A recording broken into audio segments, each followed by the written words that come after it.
प्यार शब्द ही खासकर युवाओं को रोमांच से भर देता है, लेकिन इसी प्यार पर जब नफरत भारी पड़ती है तो रिश्तों के साथ इंसानियत का भी कत्ल हो जाता है। फूड ब्लॉगर आफ्ताब अमीन पूनावाला की नफरत का शिकार हुई श्रद्धा वकर अब दुनिया से जा चुकी है और आरोप साबित हुआ तो प्रेमी आफ्ताब को फांसी नहीं तो कम से कम उम्र कैद की सजा मिलना तय है।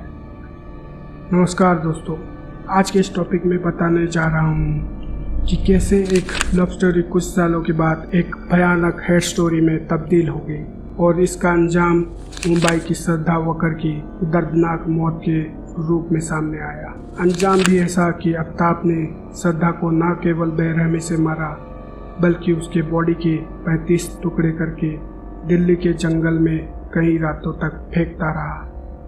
इन सब का शुरुआत हुआ 3 साल पहले 2019 को। श्रद्धा मुंबई में एक कॉल सेंटर पे काम करती थी और पिता परिवार के साथ महाराष्ट्र के पालघर में रहते थे। मुंबई में बतौर कॉल सेंटर में काम करने के दौरान उसकी मुलाकात एक डेटिंग ऐप के जरिए फूड ब्लॉगर आफ्ताब अमीन पूनावाला से हुई। मुलाकात का सिलसिला दोनों को एक दूसरे के करीब ले आया और दोनों एक दूसरे से प्यार कर बैठे और दोनों ने एक साथ रहने का फैसला कर लिया। श्रद्धा वकर ने जब ये बात अपने परिवार को बताई तब पिता विकास वकर और उनकी पत्नी ने इस रिश्ते को साफ मना कर दिया। उनके कुछ वैलिड रीजंस भी थे, जैसे कि उन लोगों को पता नहीं था आफ्ताब कैसा लड़का है, तो कोई भी माता पिता नहीं चाहेगा कि अपनी बेटी किसी ऐसे इंसान के साथ रहे जिनके बारे में उनको कुछ भी पता ना हो। श्रद्धा के दिमाग पर आफ्ताब के प्यार का जादू इस कदर चढ़ा था कि श्रद्धा ने पिता के मुंह पर कह दिया कि वो 25 साल की है और अपने फैसले खुद ले सकती है। इसके बाद श्रद्धा ने घर छोड़ने का फैसला कर लिया और मुंबई में ही आफ्ताब के साथ लिव इन रिलेशनशिप में रहने लगी।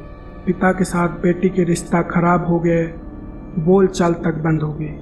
पिता विकास वकर सोशल मीडिया पर नज़र रखते हुए श्रद्धा के बारे में जानकारी हासिल करते थे। दरअसल पिता बेटी का भला ही चाहते थे और वो चाहते थे कि बेटी श्रद्धा जहाँ भी जिसके साथ भी रहे हमेशा खुश रहे।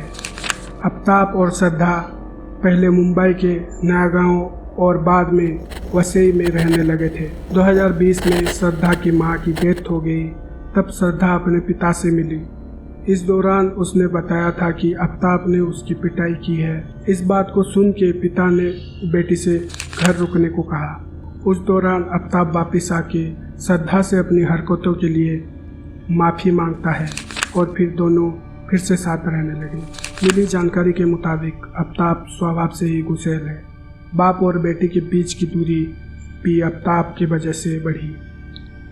इस बीच श्रद्धा और आफ्ताब मई 2022 को मुंबई से दिल्ली शिफ्ट हो गए और इस बारे में श्रद्धा ने अपने क्लासमेट लक्ष्मण को बताई थी। श्रद्धा के पिता लक्ष्मण के टच में थे, इसलिए बेटी के बारे में जानकारी मिल जाती थी। इसके अलावा श्रद्धा सोशल मीडिया पर एक्टिव रहती थी, जिससे पिता को श्रद्धा के बारे में जानकारी मिलती रहती थी। इधर श्रद्धा जब भी शादी के बारे में बात करती तो आफ्ताब उसको टाल देता था और इस बात को लेके दोनों में झगड़े भी हुआ करते थे। इस बीच श्रद्धा और आफ्ताब दोनों एक दूसरे पर शक भी करने लगे थे, तो रिश्ते सुधारने के लिए 2022 अप्रैल को श्रद्धा और आफ्ताब मुंबई से हिमाचल प्रदेश और उत्तराखंड घूमने निकले ताकि दोनों के बीच के रिश्ते सुधर सके।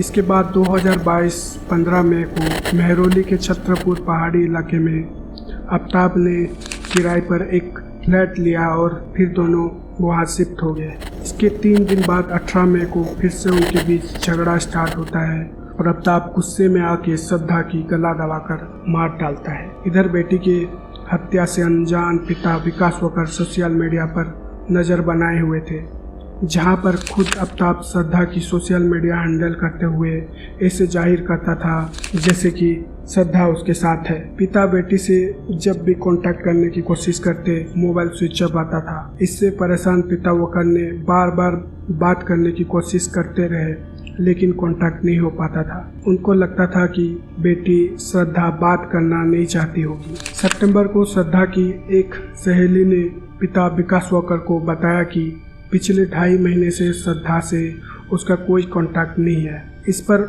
उसके परिवार ने श्रद्धा की सोशल मीडिया अकाउंट्स को भी चेक किया और इस दौरान कोई जानकारी नहीं मिल सकी। इसके बाद 8 नवंबर को पिता विकास वकर मुंबई पुलिस से कांटेक्ट करके मिसिंग कंप्लेंट दर्ज कराई।